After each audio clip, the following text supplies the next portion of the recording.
So look, fellas and ladies, there's something I want to talk about in this video, which are the 5 things you need to do this pre-season turkey season during your scouting period.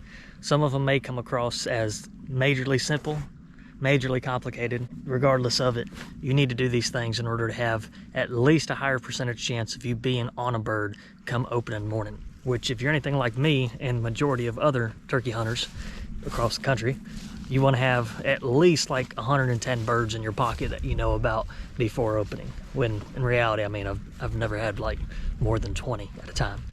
As much as you can. So with these 5 things, I truly believe they're going to help you out. So without further ado, let's get into the video. All right, so look, if you're someone who's been turkey hunting for at least a few years now, more than likely you've got places that you already know there's turkeys at that you found hunting before. And that's cool, you would think, just to keep going to those places and hunting them year after year, especially if it keeps producing birds. Well, the thing about that, especially here in the Southeast, we've got more and more people now that are moving here from other states, which, I mean, that is what it is. But the thing about it is that means more competition, because now places that you know about, there's a good chance that more and more people every season are finding out about those areas. Which leads me to tell you that the main thing you need to do now is cover some distance. Now this applies whether you're a new hunter or an experienced hunter. It goes the same. You need to cover as much distance as you possibly can. Now having an e-bike like I have here helps me in great regards, because one of my favorite ways to find new general areas of interest is just riding roads. Just ride your bike down the road and keep covering distance. And in doing so, it's going to lead you to new areas of just big chunks of land that you can look and say, hey, that looks good. Not necessarily that in particular over there, but just in general, you'll be able to look off the side of the road, which granted, everybody else gets to look off the side of the road. But right now with this, we're just trying to find new general areas to start at. Get deeper in the woods and start following that block and actually get in and figure out what's actually inside. Now, like I said, e-bike is great, and obviously if you don't have an e-bike, just riding your truck around or just walking, whatever you can do to cover the ground that you need to cover.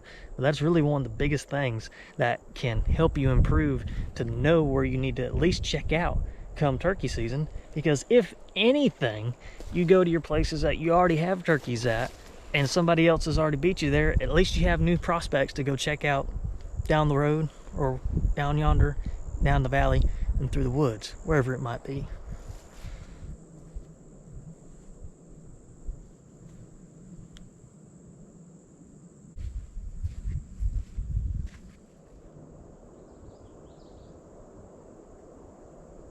You know, oftentimes I think about how technology, specifically cell phones, have made such a major impact in the realm of how we hunt. Most specifically, your maps, being able to go on the Google Earth and get satellite images, and we've got all these hunting apps where we can put all these markers and pins and trace areas and save maps for when we don't have signal, just the whole 9 yards of all of it.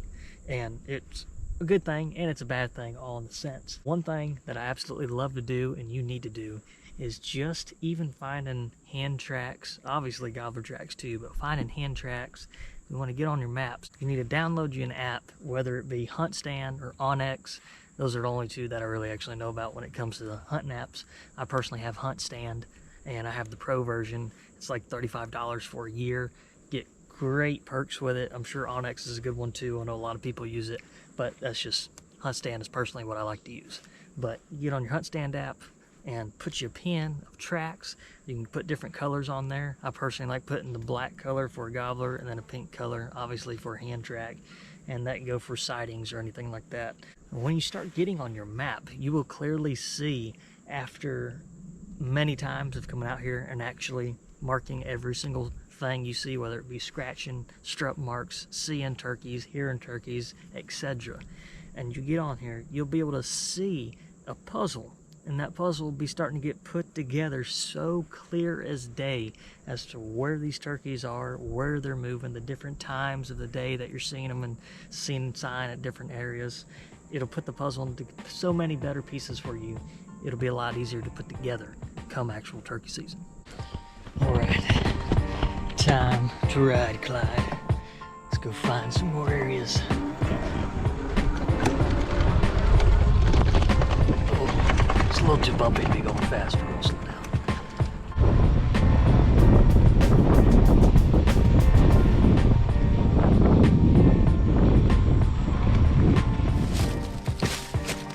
Alright, so we talked about running around on your bike or on your foot, or run around in a truck, scouting around, looking for new blocks. We've talked about putting pins on your maps. Now, number 3 is clearings. To be specific, new clearings. Now, this clearing that I'm in right now, this is pretty brand new. It's definitely gonna be brand new for the spring. This happened maybe a month, 2 months ago. They started doing all of this, and they cleared it out.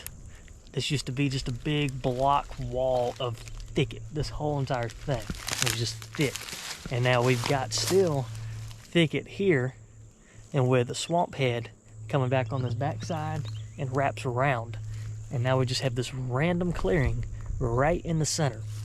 This would be an ideal spot for during spring Tom be coming out here and just be strutting his stuff, coming through here in the middle of the day searching for hens, or whenever searching for hens. But this would be a certain ideal spot that I'm going to definitely come back to. It's a little bit of a walk, but that's a good thing because it's far enough away that people ain't going to be able to see it unless they actually walk in here to see it.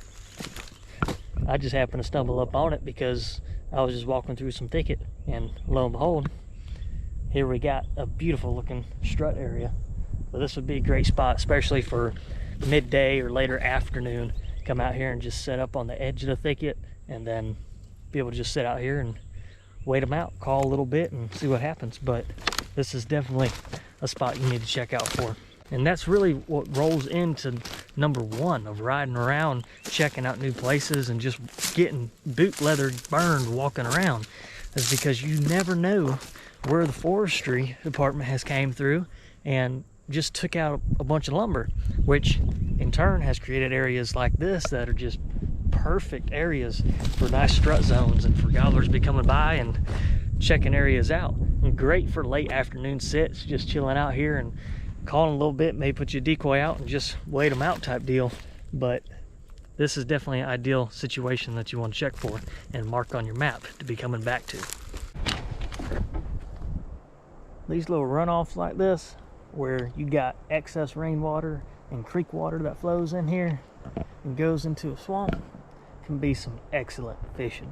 That actually sounds like a great future video. Let me know in the comments section if y'all want me to make a video coming out here and fishing these little runoff retentions, because you would be quite surprised at what is in these little things and what they can produce. Can produce plenty for eating, I can guarantee you that. Let me know in the comments section if y'all would like to see a video of that, fishing these little runoffs. I gotta be honest with y'all, my daggum back end's getting pretty tired riding on that bike. We're a little over 12 miles of a round trip riding, so I had to sit down for a second on just stable, solid ground. The number 4 is one that I do not have around me at the moment, but it's very important you pay attention to, and you will 100% want to go back and check out, and that is burns.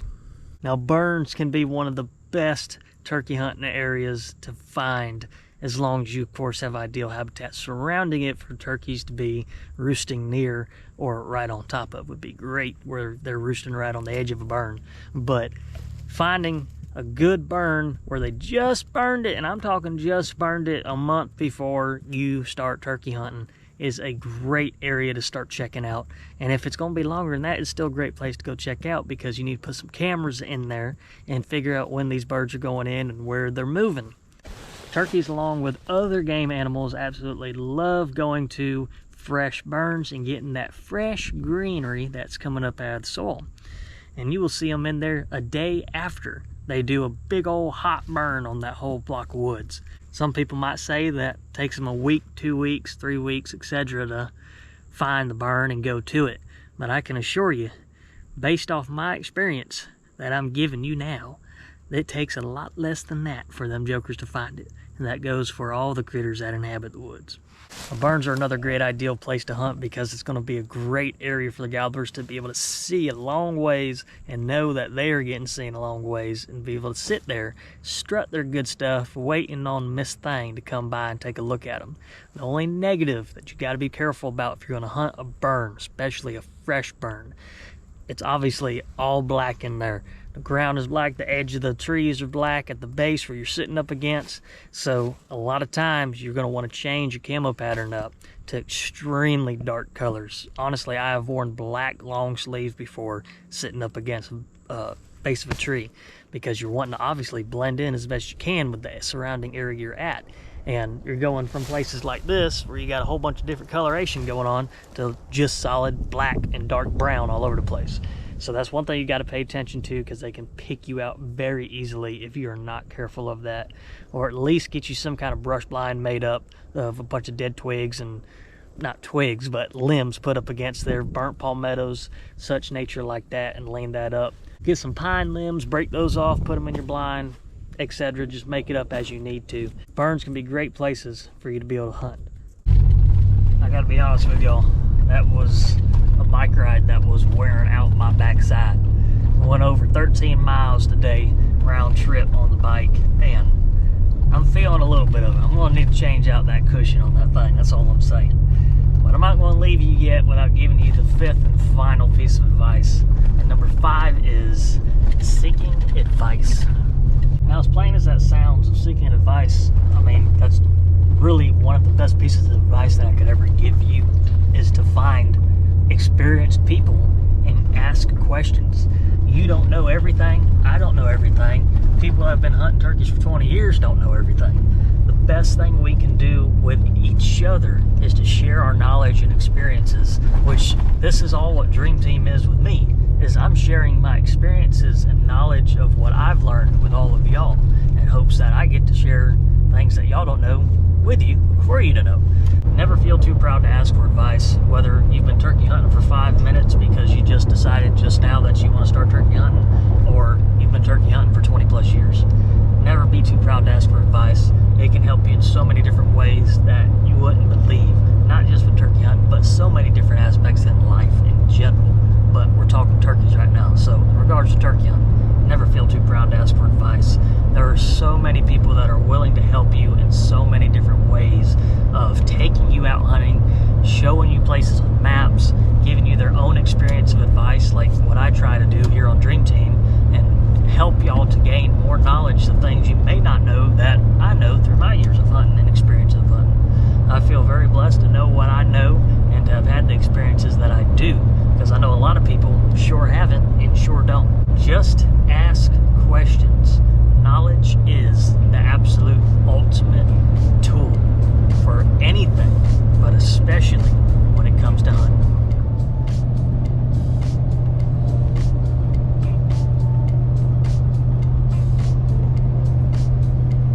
Just like that, we are back home in the AC and in comfort, back with my beauties here. I just love them so much. They're just so pretty. But that's going to be a wrap for this episode. I appreciate y'all so much for sticking around and watching. I hope my ideas and advice have helped y'all get a little more prepared for this coming turkey season, and hopefully we'll give you some better success this turkey season. Make sure you subscribe to the channel if you haven't already. It helps out a lot. Give the video a like. That also helps out a lot. And comment below on what I said earlier about if you want to see a video of me fishing those little runoffs there in the woods. They're really good for fishing. I would love to show y'all. I'm probably going to make a video about it anyways, but knowing y'all actually want to watch it helps me want to do it even more. I shall see you in the next video. See ya.